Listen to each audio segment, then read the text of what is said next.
En fait, si on regarde comment sont construites nos infrastructures, comment sont construits à la fois les lieux d'habitat, les moyens de transport, tout ça renvoie effectivement à la notion de climat. De même pour la manière dont on se nourrit, dont on développe notre agriculture.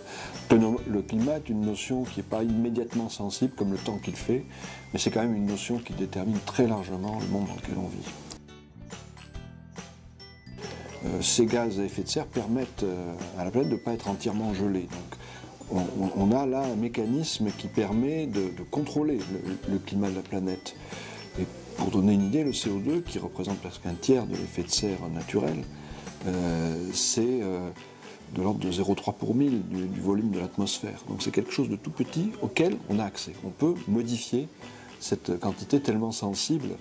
Et en fait, on la modifie maintenant, depuis le début de l'ère industrielle, de manière très rapide. Le CO2 reste un siècle dans l'atmosphère, à peu près, c'est l'ordre de grandeur.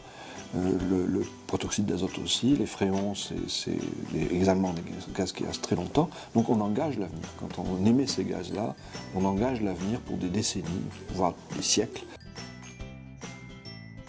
Donc une prise de conscience quand même assez approfondie.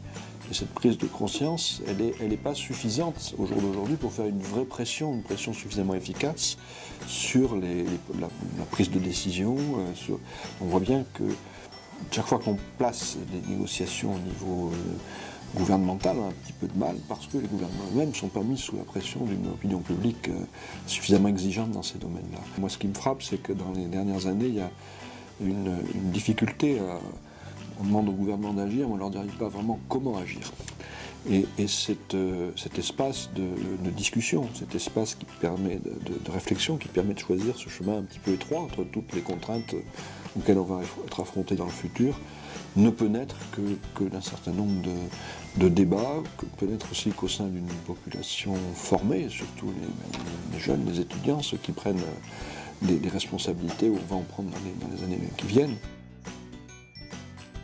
Si je parle de cet événement, c'est parce que je crois bien sûr à la nécessité de ces points de rendez-vous un peu partagés sur des thèmes qui sont des thèmes importants pour nos futurs. Il ne s'agit pas de délivrer des solutions toutes faites, mais d'engager les gens à réfléchir sur toutes ces problématiques qui sont essentielles pour la suite.